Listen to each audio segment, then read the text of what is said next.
Shalom and welcome to Jerusalem Hebrew's weekly reading of the top 10 most frequent words in each week's Torah reading, including the top 3 most frequent phrases, as well as the top 3 most frequent word pairs.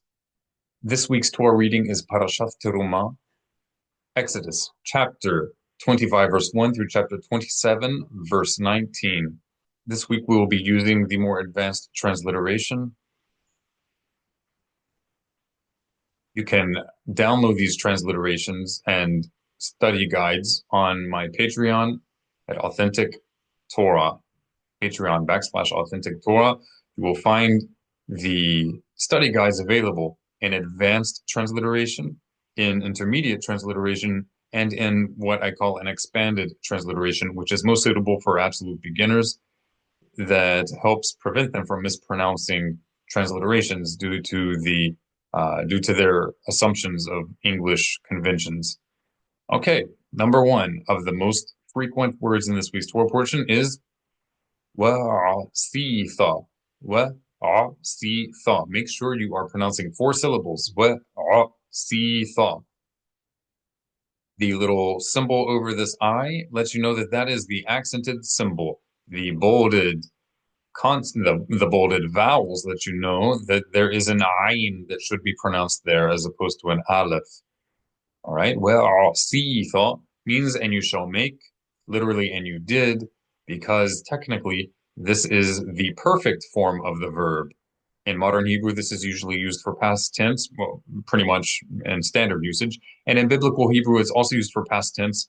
But if we have a reversive vav, what we call a reversive vav, it flips the usage of the tense to the opposite, so that it turns it from being used as a perfect tense, such as past tense, something that is already perfected, a completed deed, to being imperfect. All right, well, asitha. Number 2, zahav is gold. Zahav, zahav.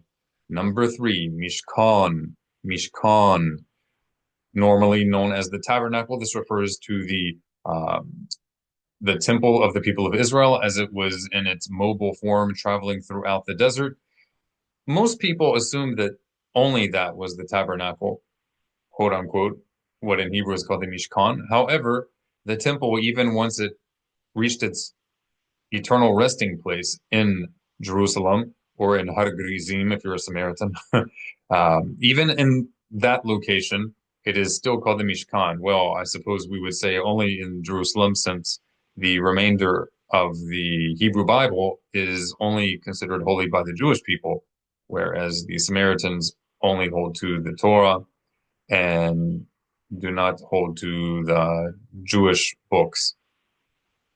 I think they have their own partial version of the book of Joshua, or it's somehow different. I don't know enough about it. And they have their own books as well.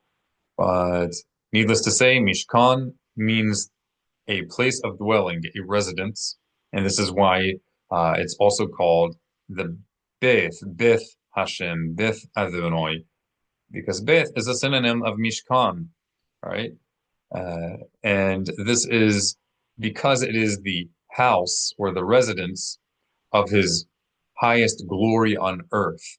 But that does not mean it's literally God's house, as if God would need a building or a house for shelter. Heaven forbid. It is not a house as if it were some sort of locality that actually contains God.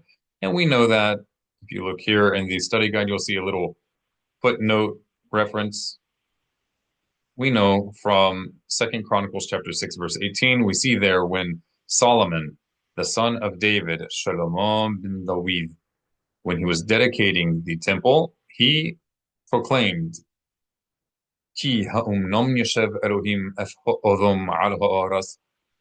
Would God actually dwell on earth with man? Ki hinne, for behold, hashamayim u'shemei hashamayim, the heavens, even the heavens of heavens, lo yechalkalucha, do not contain you. Afki habayit hazeh asher boniti, all the less so this house which I have built, lest anyone err and make the gross mistake of thinking that the creator of the universe is subject to some sort of locality, but rather who yit'aleh, he, exalted be he, is far above all conceptions and all affections of physicality.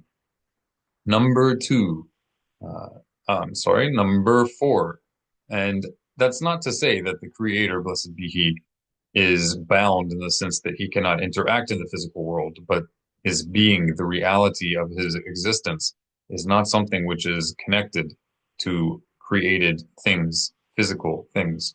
Number four, ta'ase, ta'ase. Make sure you are pronouncing all three syllables. Ta'ase means you shall make, or also you shall do. And this is the true imperfect form, what's in modern Hebrew used as the standard form for future tense. Also in the Bible, it's used for future tense, though not exclusively. So this is the true this is the true imperfect form. What number one is turned into due to the influence of the reversive vav, right? But number one without the reversive vav is technically the perfect tense, whereas this is the imperfect tense. Ta'ase. Number five, nehoshet. Nehoshet is bronze or copper. It could refer to either in biblical Hebrew, and the likelihood depends on archaeology and historical context. Number six. Well, before we move on, a few other things about nehoshet is that there's even a play on words in the Bible that gets lost in translation when Moses lifted up the bronze serpent. One of the words for